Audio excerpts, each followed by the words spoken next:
Karen was someplace, so I go, I'm going to write something. I go, I don't want to speak. I do this. I used to do it for a living. And I opened a page. I looked at it, and it's just blank. It's like, oh my God, it's not going to happen. So I didn't know what to do. And so I sat down and I started reading the book. And I was reading this thing. And I know how I like surfing and sailboats and stuff. And this guy was talking about a rowboat, about to row together.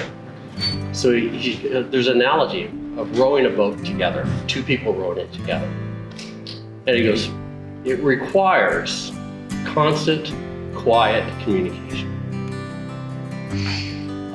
anticipation, and adjustments when there's in the rhythm when things go differently, with the bottom of a common goal of getting someplace. And I go, wow, I didn't have to write anything. Someone already wrote it with me. And then it went on to say that if you can do those things, you're going to row through life quicker, smoother, and you're going to be able to adjust through all the things that are going to come your way. And so, we already know how well you guys adjust.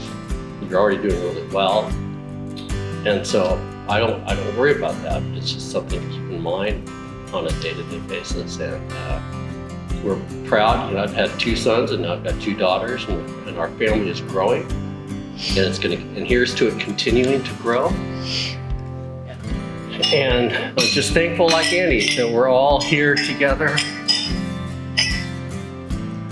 rowing in the same boat.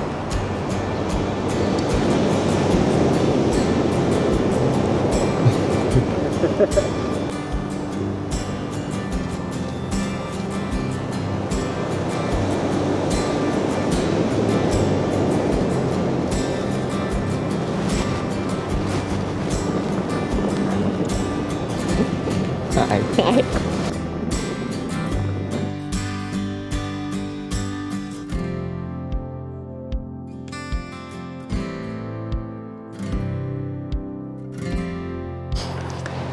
All right, so I'm going to begin today by acknowledging the reality that we have faced this past year as a family, as a community, as a nation, and a world.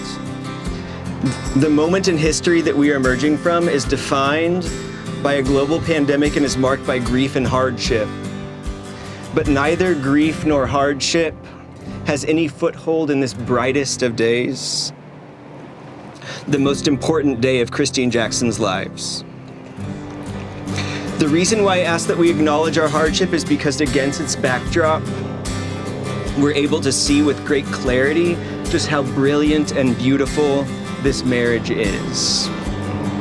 For how sweet and sacred is togetherness as a family against a backdrop of isolation and distance.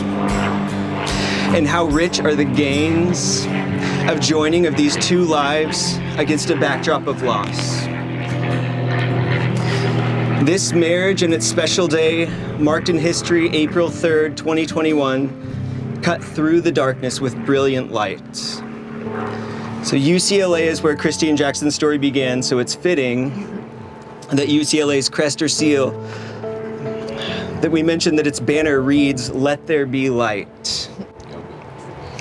Light in this context refers to knowledge against a former state of unknowing. It's knowledge of engineering and of communications. It's knowledge that a USC degree, while highly expensive, is utterly worthless. At UCLA, Kristi found a new light that was distinct from the light of knowledge and formal learning. The light came in the form of a tall and handsome shirtless man painted in blue and gold. And beneath his layers of warrior paint and behind the fierce warrior cries, Kristi found what she described as the purest and kindest of hearts. A man of wonderful character who made her want to be a better person. She found a remarkably intelligent mind in Jackson, but one so uniquely void of pretentiousness and anchored in humility. Let there be light. Correspondingly, Jackson found a new, most radiant light at UCLA. She came in the form of what Jackson described as the most infectious energy. literally dancing beside him. The light radiated from Kristi's smile, and that smile that we know and love, that almost never goes away, reflected the qualities contained in Kristi's bright heart. A deep thoughtfulness, a care for Jackson and others, an artful expressiveness, and a beaming joy for life. And when I spoke with Kristi's parents, they referred to her as a bright light and said that while growing up, people were always drawn to her light. Everyone wanted it to shine on them, whether that was at school or dance or the sports that she played. So when Jackson found Kristi's bright light at UCLA, he needed it to shine on him. Let there be light.